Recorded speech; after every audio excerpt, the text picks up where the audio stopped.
What's going on, people? This is an emergency stream.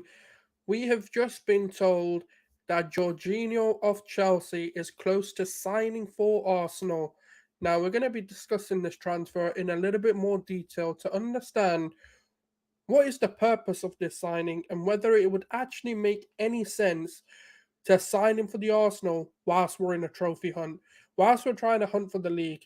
Does this signing make any sense, or is this a panic buy and the incompetence of Edu and Richard Garlics once again showing why we should never have trusted them with a job and the magnitude of job of the Arsenal? And I want to get your views as well. I want to see what you guys are thinking, how you guys are feeling about the Jorginho signing. Multiple reports, even Fabrizio Romano getting on board, that Jorginho is very close to happening if Caicedo is off the table. Now, there's still a little bit of hope that this signing doesn't happen, and a large portion of the fan base will be happy to hear that this may not happen, and Caicedo is still on the cards to be signed on transfer day. Now, for me, this signing makes no sense, and I'll speak it on my behalf and what I think because I don't understand when they pitched the project, when Arteta came in, when we listened to Edu, when we listened to Josh, when we listened to anyone from the club speaking about this project, it doesn't make any sense. It doesn't align with what we've been speaking about. Going young, going for hungry players who have got a bit of a ceiling to prove something. And I understand we need to mix that with a little bit of experience, but going for someone who's 31 years old at the moment, earning around 90 to £100,000 per week at Chelsea, wanting to sign for us has never ever worked out. So why are we repeating the pattern that's never worked for the Arsenal? We've signed two players in recent history in Willian and Petr Cech, and neither have really worked out. From the very get go, we wanted those two players to be sold. So why are we making the same mistake going in for a player who's over 30, doesn't want to be at Chelsea, and Chelsea don't want him? Why are we signing that kind of player again?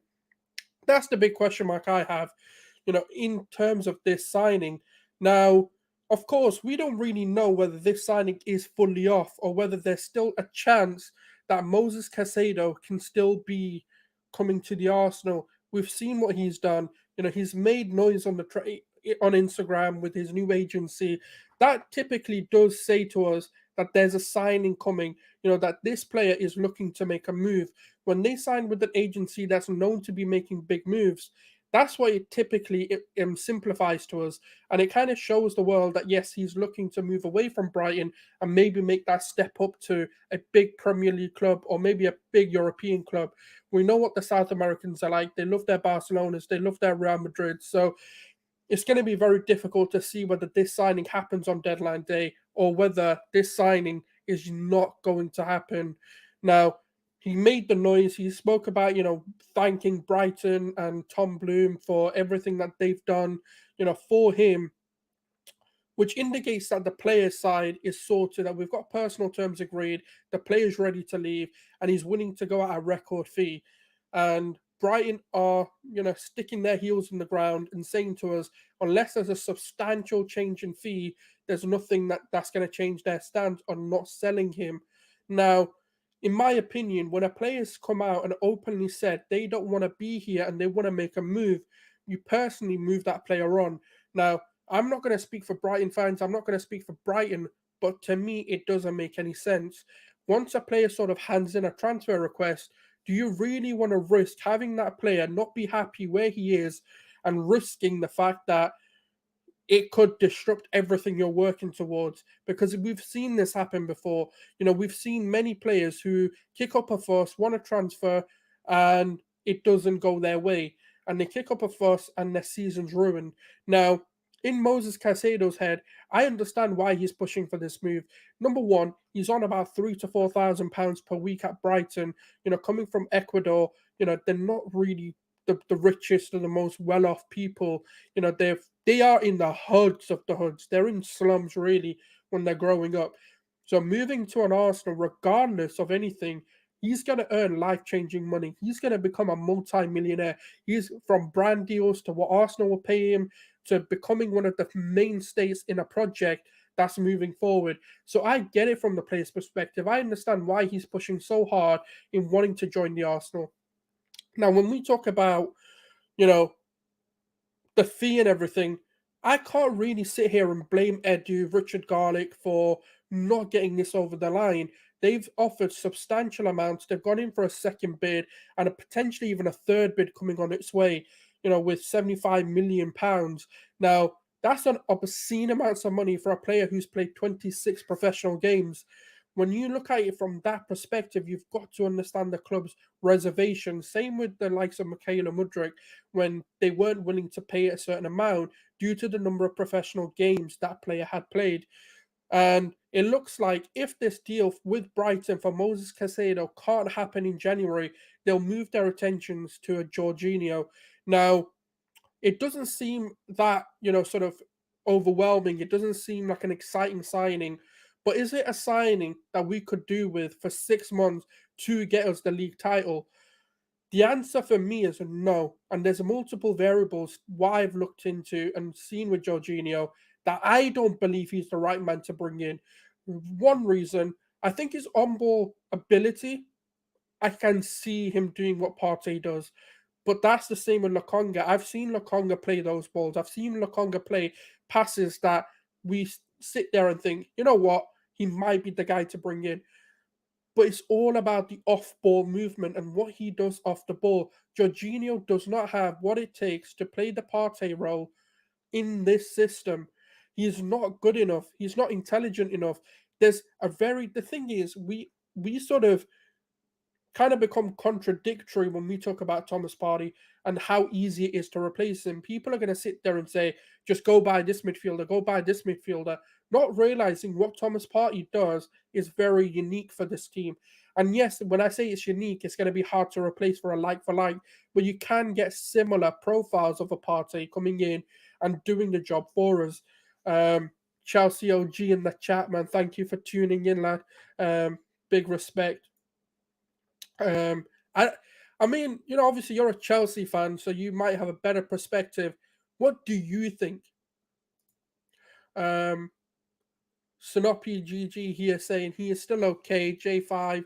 I don't know if you're an Arsenal fan or a Chelsea fan or what fan you are, but I'd love to hear why you think he'd be fine for us and what you think he can offer Arsenal moving forward. But in my perspective, like I said, I don't see it ability wise, nor do I see it from a profile perspective that he can come in and do what we need him to do. The problem isn't his quality alone, it's what we would require him to do. I don't think he has. Because, like I just mentioned before I went to the comments, that we kind of are very contradictory to what Thomas Partey does for us. We think he's a very easy player to replace, and we can just go and buy this player. Just go buy this player. He's not that easy, and I've said it. A midfielder for me is going to be very difficult to buy this window because the window of opportunities and the number of players available are not enough to replace the qualities that Partey brings to this team.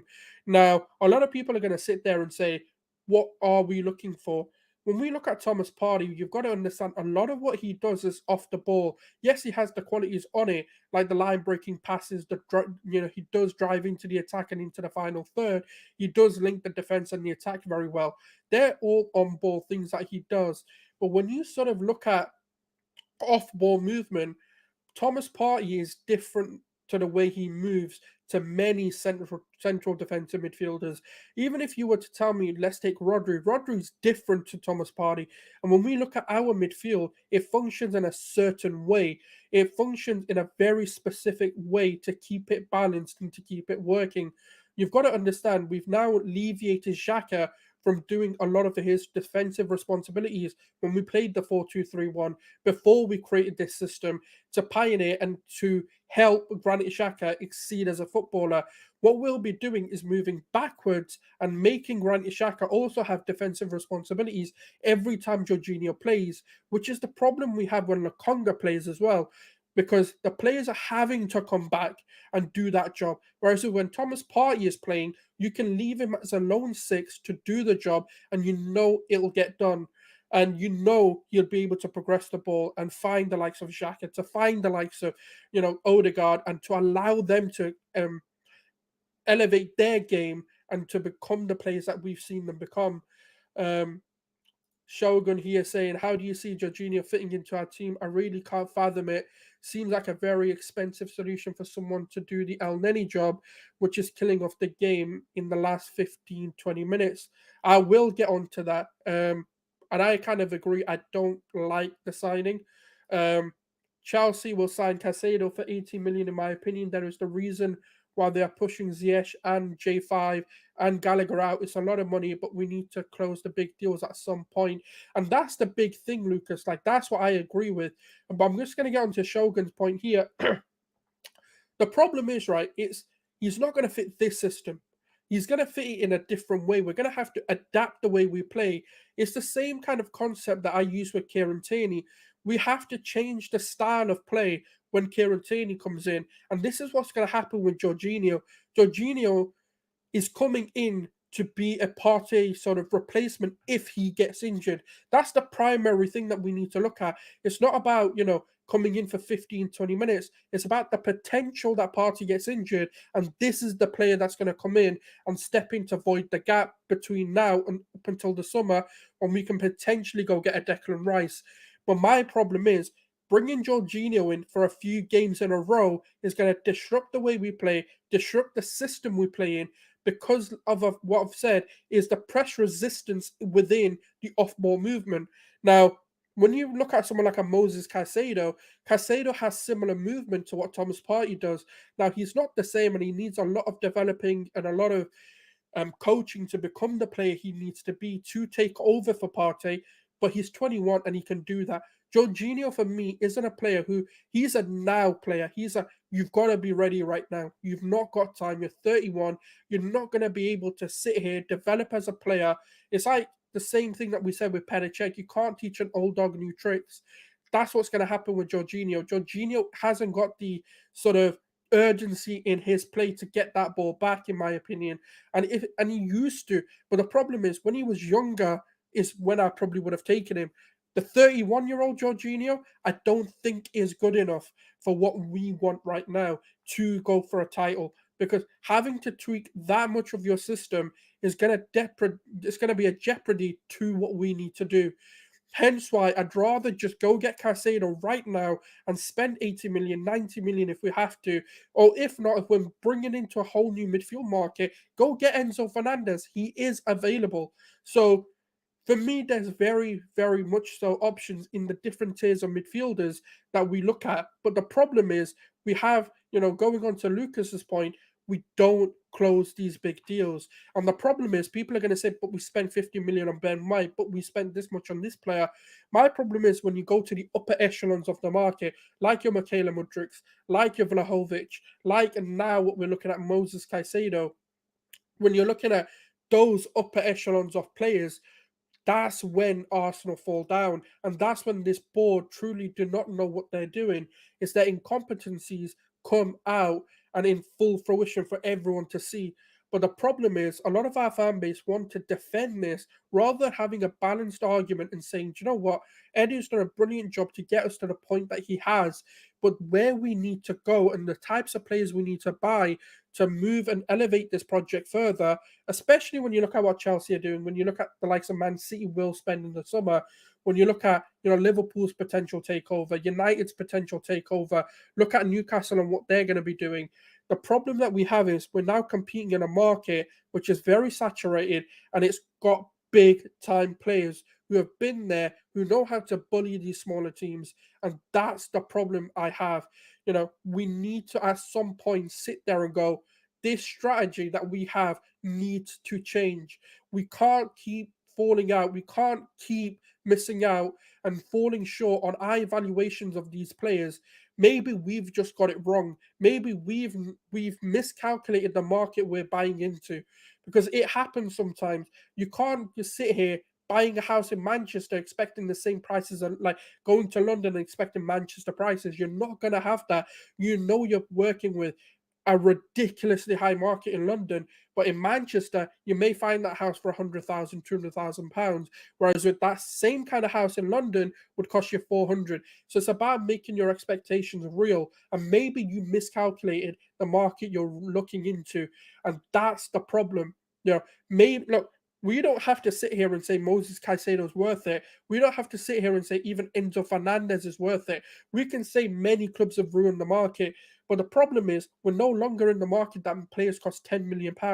We're now in a hyperinflated market where players are costing hundreds of millions of pounds when you want to elevate your team. Is it right? No. But is that the market and the reality we live in? Yes. So we need to move in reality. We can't move in these fake realities that we want to create and keep buying cheap players. At one point or another, the Moses Caicedos have to be bought. At some point, the mykhaylo mudryks have to be bought. At some point, that £80 million City did it. City did it when Jack Grealish became available. They went and blew their transfer record of £100 million on a player they believe to elevate them. So we have to change as well. Man City, out of all clubs, have had to change their strategy in some of their signings. So we can't sit here as Arsenal, who are looking to come back to becoming the pinnacle of football, and stinge bag out. We can't keep doing it. Shogun here saying, fully agree what you said. Having Jorginho would disrupt our system on a different note. Seeing how we can't close deals for primary targets, I'm already writing off Declan. The thing is, the reason why I don't doubt our summer window is because of the time we'll have. They have enough time to kind of sit there, get their sort of priority positions, and get them right. But the problem that we have is when it comes to the winter window, we have a month to get everything done. And that's where the bigger issue comes in. Now, I agree, we don't typically get our primary targets, and we do sort of dilly dally and make a fuss of it more than it should. Because the problem is, look, I'm not sitting here and saying Arsenal need to just bend over and just pay whatever it is that we need to pay, because that's also setting the wrong precedence in the market. But when we look at Mikel Mudryk, it wasn't the overall fee that was the problem. We actually matched what Chelsea were willing to pay. The problem that we had was we structured it in a way that Shakhtar didn't think it was reasonable, and Chelsea did. Chelsea had a more realistic structure to their payments than we did. We may have said to them within the next 2 years we'll win the Champions League and can have an extra 10 million, which we know is unrealistic because we've not been in the Champions League for so long. Whereas with Chelsea, could make that same deal, and actually, people can believe it to some degree because they're recent Champions League winners. They've won it in their worst periods. So the problem is we're not in the market where we can faff around. We don't hold all the power just yet. And that's why I said we've kind of got to bite the bullet for the next 2-3 seasons of windows before we get the depth, before we can walk away with deals and not feel like we've hurt ourselves. And that's it's a good point. We haven't really been able to concretely in peace get a primary target, and that's what I want to see them do. Even if you look at Zinchenko and Gabriel Jesus, they weren't easy as well. Chelsea were looming around. I think United were looming around. There were some European clubs as well wanting Gabriel Jesus. We were just lucky to get him. CHB Muhidin, big up yourself as well. Thank you. If you guys are new, do hit that subscribe button. Do like the video. It does massively help. Get your opinions in the comments. I will interact with as many as I can. It's just interesting to get different people's perspective. I'd actually love to hear from someone who is for the Jorginho deal, like fully for the. And I don't want to hear it because Arteta wants him. I want to hear it from, because I hate that. Because for me, when you're talking about football and when you're having discussions for football, I want to know what you think, not because you trust the manager. I trust Arteta, and I know if Arteta wants Jorginho, it'll probably work out. But my thing is, it's about being critical and understanding football yourself first. And that's why I want to hear from an actual person who wants us to have Jorginho, why we should have him, what qualities is he going to bring? Because systematically, I don't think he fits. But again, there's going to be people out there who do have a solid reason and can maybe convince the mass majority of why a Jorginho makes sense. Now, the one thing I do want to say is sometimes you have to make these Jorginho signings. I want to balance this argument because I've been very negative on it, but I kind of want to switch it up and talk about some of the positives I have here. Now, when you look at even someone like a Liverpool, they had Divock Origi, they had Shaqiri, they had Minamino, they had James Milner, and they've gone and obviously done what they needed to do. There's important games where they've brought on the likes of Milner, Divock Origi, James Milner type players who are a bit of an older player who doesn't really fit the fantastic name, your Shakiris, for example, and they've scored important goals. They've gotten through important games. So sometimes, you know what, maybe a Jorginho coming in might not be such a bad thing. But again, like it's hard to get excited about, especially when you're looking at, potentially signing a Moses Caicedo. Like it does really hurt when you then drop down to what you typically are used to seeing, which is Chelsea rejects. Again, Czech, Willian haven't worked out. Same type of story, same storyline.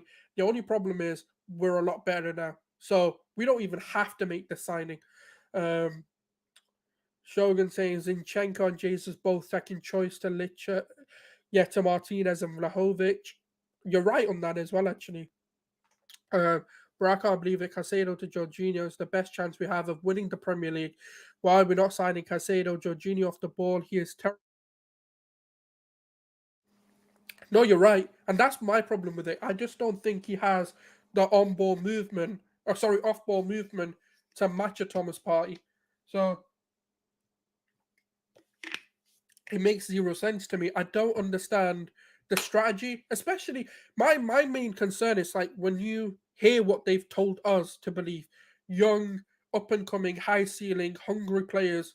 I don't see any of that in Jorginho. Like even if you look at the transfer strategy, it makes no sense. So it's just a it's a overall a bizarre signing.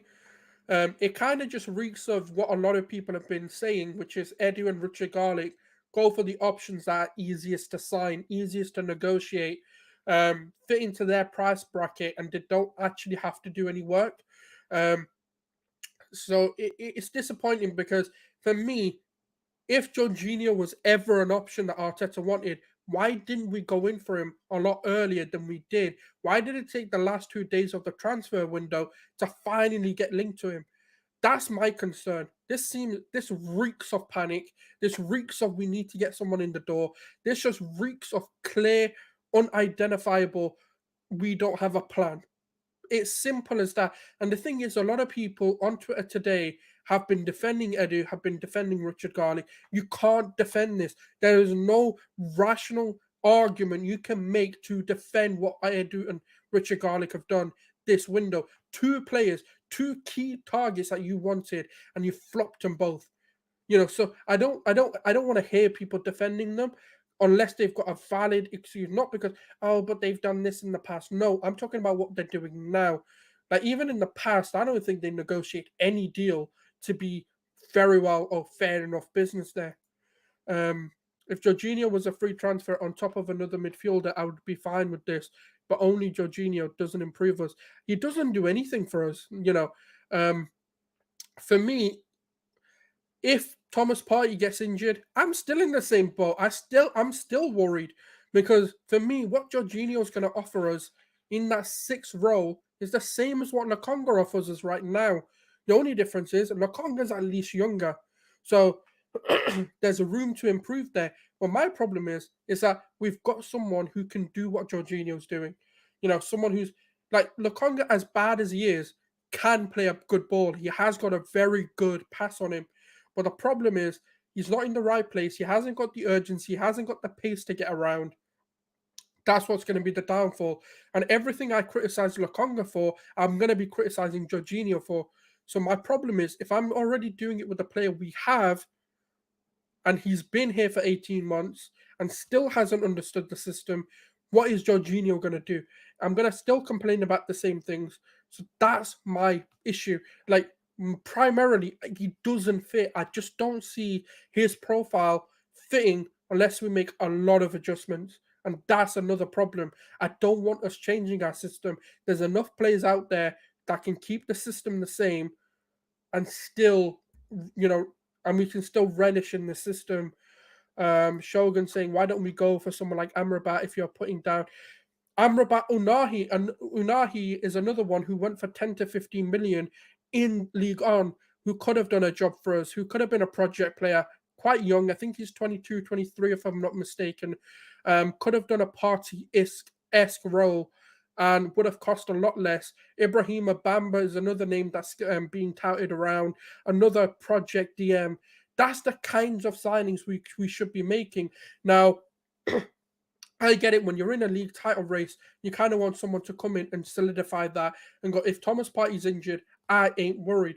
But the problem is that market is very saturated.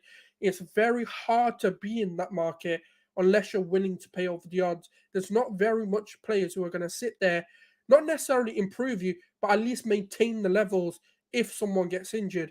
And that's not Jorginho. So you're right, why not go for an Amrabat? Why not go for Unahi, who's now unfortunately just been sold? So I doubt he will be coming anytime soon. Why are we not in for Ndidi? Ndidi is an interesting one. I think he's had a bit of a fall from grace. He hasn't looked as good as he has in previous seasons.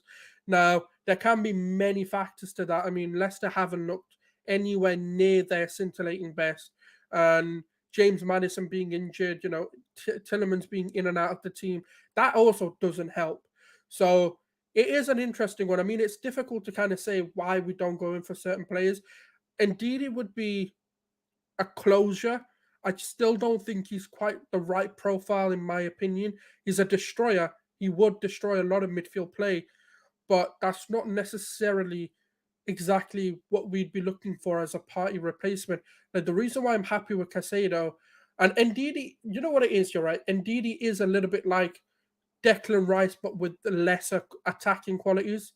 So I can see Ndidi being a good fit for us if we're looking for a solely defensive-minded Rodri type midfielder. That is the kind of profile that he fits into, and it can be an interesting Plan B type. It still allows Xhaka to do what he's doing. It still allows Odegaard to go further forward and not have to bear the responsibilities of doing any defensive work. But at this point, I just don't see Ndidi fitting into the project plans. But I think he'd be more. At least he makes more sense than Jorginho. At this point of a project, we need to expect Rice, Caicedo, De Jong, Liao.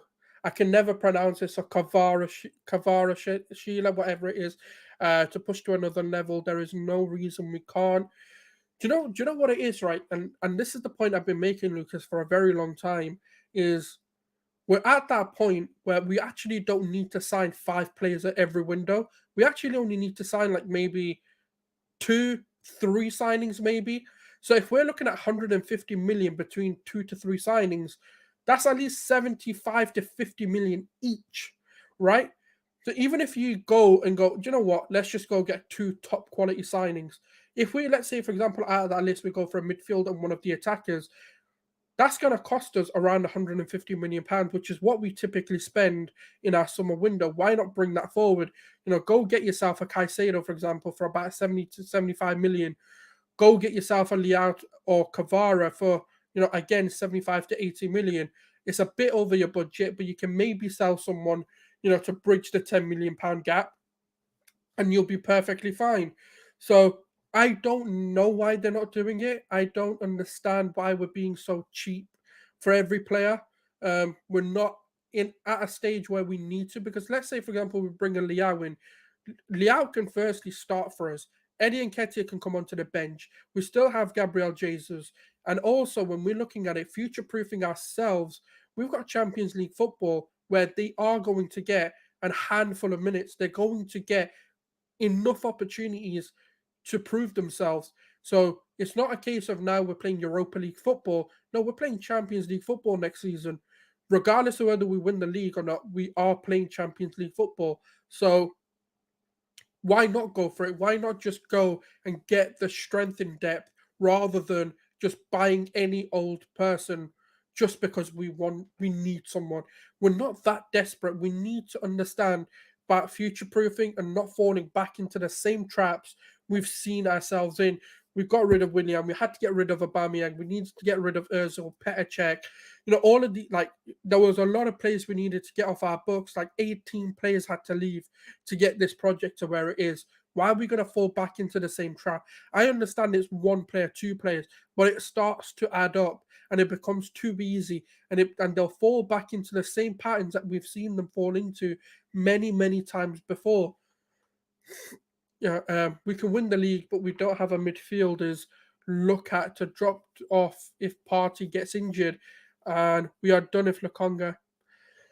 That's that's the main problem. It's we are banking on, and the thing is, Jorginho doesn't give me that. Oh, if Partey gets injured, we're fine. It's actually we're still screwed. So that's the problem. Whereas when I look at a Moses Caicedo, I'm like, I don't mind that. I don't think there's going to be as much of a drop off. The system will at least play the way it needs to play. That's the bare minimum I'm looking for. I'm not looking for level raises. I'm looking for people to maintain the system, because the system within itself can hide a lot of vulnerabilities of players, hides a lot of imperfections in players. So as long as we can sit there and at least play our system, we'll be fine. But the problem is Jorginho, like I've said before, changes that. When we sign players like actually Jorginho is the main one, but when we sign a player like that, it changes a lot. Hence why I've been against it. Even with Trossard, the only thing I was concerned about is the age profile. I wasn't concerned about his quality. I wasn't concerned about what he would offer. But I was like, the age profile doesn't make sense. But this just reeks of panic. In my opinion, structure of a deal and wages is, we are not the same table as Chelsea, City, Madrid. We don't pay that much up front, and we are scared of big wages. I agree, and I don't think the negotiations from the likes of Richard Garlick, Edu, who are the two primary transfer people within the club. Richard Garlick's the main guy who sort of structures the deals, making sure all the add-ons and transfer fee and what we pay up front make financial sense. He's the more finance guy, whereas with Edu's the more of the guy who will come to the table, speak about the player, understand the player, and kind of get that side of things done. So you're right, man. It makes I just don't think we've got competent negotiators, and it seems to trigger the fan base when we say that. But reality is reality, and we have to speak the truth. And that's just what I want to bring, is a balanced argument. Now, Eddie's done a fantastic job getting us to the stage that we've been at. But like you said, when we talk about these bigger deals, the deals that, the likes of Chelsea, City, Real Madrid, your Barcelonas are going to go in for, that's when we crumble. That's when we show that we're not at that level. And this board, the backroom staff, are quite not up to the level of moving us forward. That's my problem. It doesn't mean get Edu out. It doesn't mean get Richard Garlick out. It may just be an addition to the team that's going to help them get these types of deals over the line and done. We need a competent negotiator who's been there, done that, sat at the big boy table, not someone from West Brom, and not someone whose only technical job has been at Brazil. It's a national team. It's different to what we're doing now. Now, I understand Edu's main thing is about the Rolodex, the contacts he has, and how he can get players, scouts, and, putting in sort of parent clubs and stuff like that. But at the moment, we're not seeing any of that. Maybe they want Brighton to change their mind and accept the deal. I hope so. A lot of people have suggested it could just be a smokescreen for getting Caicedo over the line and done.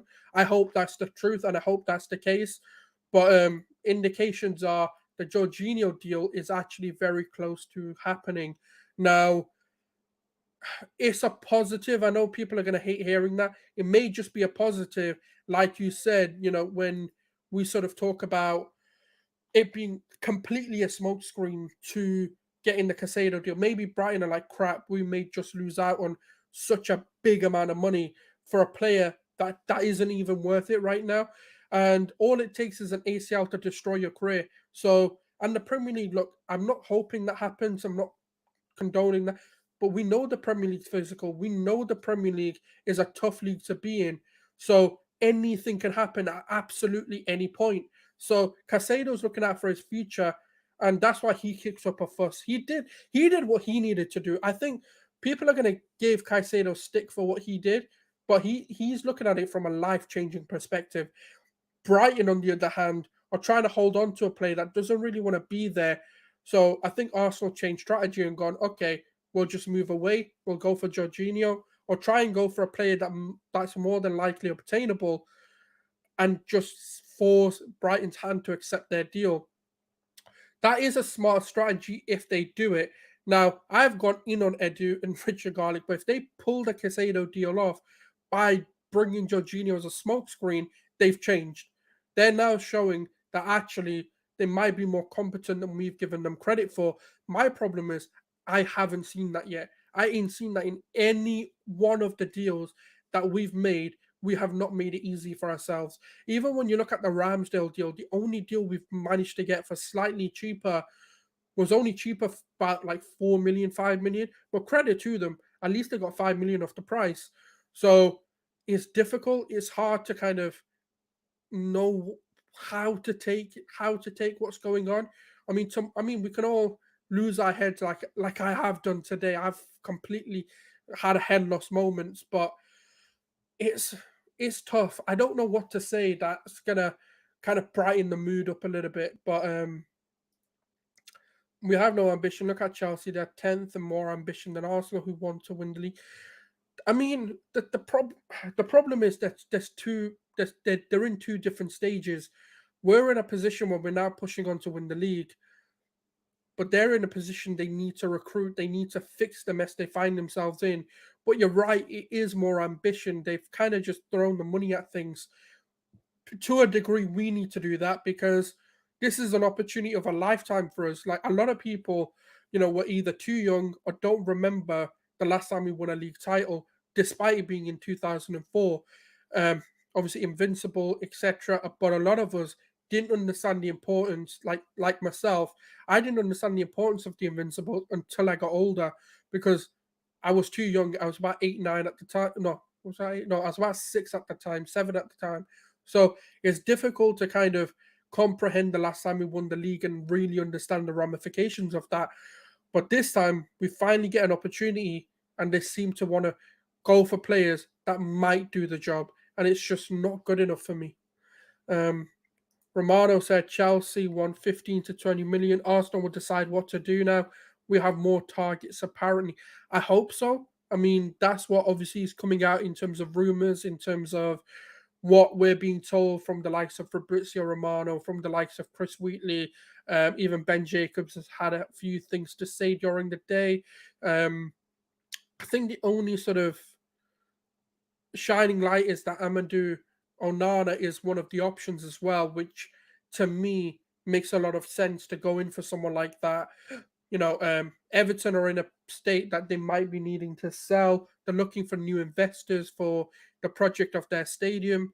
So it could be one of those that maybe if we go in there with like a 40 to 50 million pound bid, similar to like an Anthony Gordon, it may force their hands to sell. They're looking at bringing in the likes of Sulemana. It looks like Conor Gallagher may be there. They're showing a bit of ambition, so maybe they might need the money for Onana to be sold. Um, so I mean, as long as we're kind of putting serious feeling bids out there and kind of just showing to Brighton that look, that's not our only target, and they show us that as well, that we're not just looking at Casado, we're not just putting all our eggs in that one basket. Um, it it kind of gives a lot of the fans confidence. For me, I wouldn't go for Jorginho. I'd go for Onana. I'd rather get a Caicedo in. I would rather get a lot of other targets. Even an Ibrahim Bamba makes more sense to me. Um, but again, like I said, the market doesn't open up until the summer, and there's very limited options you can do in January because some of your big boy signings are probably in position, like Zubimendi, for example, in Real Sociedad. He doesn't want to move because of the season Real Sociedad are having, and it doesn't really help with the fact they drew yesterday to Real Madrid, pushing their chances further for not only Champions League football, but getting closer to Barcelona, who are the league leaders. And I think the point gap is something like 6 points, 7 points. I know a lot of people are going to say that's a big gap, but you've got to understand Real Madrid and Barcelona have been so inconsistent in the last few seasons that it's very realistic that Real Sociedad could go win the league. So I understand Zubimendi not wanting to come in right now, and that's why I said mid-season winter transfers hardest thing to do. But we've got Fahad Maximed, I think that is, saying Onana is a better deal. Yeah, like, I agree. I think Onana would offer us a lot more than Jorginho. Even probably when you look at the price difference, it might just be a better deal than Caicedo altogether, because you're looking at a player who's potentially £45 million in comparison to maybe £80 million. Less of a risk, has acclimatized to the Premier League in about 6 months. He's been a lot better in a poor Everton side than we'd expect. Scores gold, a big unit, a little bit different to Thomas Partey, but has a lot of the qualities. Same as Caicedo. So it makes sense to why a lot of people would say this makes more sense financially. And it kind of fits into the bracket of what we would be willing to pay. And I don't think Everton are going to budge too much and not want to sell as long as the price is right. Whereas at Brighton seem to want to pull your pants down and literally take everything you have. So it's kind of one of those where we kind of have to wait and see. I wanted to make a stream just to talk to you guys, get a feeling that it looks like everyone's on the same page and no one's really on board with Jorginho. It seems like one of those signings which a lot of people are just hoping works out. That's all I can say at the moment. If that happens, I just hope it works. Otherwise, there's serious conversations needed about the likes of Richard Garlick, with the likes of Edu, and whether they're the ones who can take us further. Because at the moment, it seems like Arteta's just settling for what he can get, signing off on players who might be good enough. But it seems like a lot of settling going on at the moment. But obviously, time will tell. Get your opinions in. I will be kind of ending the stream very soon. But if you are new to the channel, do subscribe, do like. It does massively help. And yeah, I will try and make everything a lot more regular, and just trying to get the streams out more and getting videos out pre-recorded. Um, and yeah, just bringing more content to the channel. If you don't follow me on the socials, that's the best place to catch what I'm doing when I'm doing it. And it's time to revive this channel. Honestly, I've got so much to talk about, and yeah, man, it's been good interacting with you guys. Considering I've taken a long break from the channel to see a lot of people come in, a lot of people commenting their thoughts. It's been brilliant. Yeah, I hope so too. And thank you very much, man. I really do appreciate it. Every subscriber helps.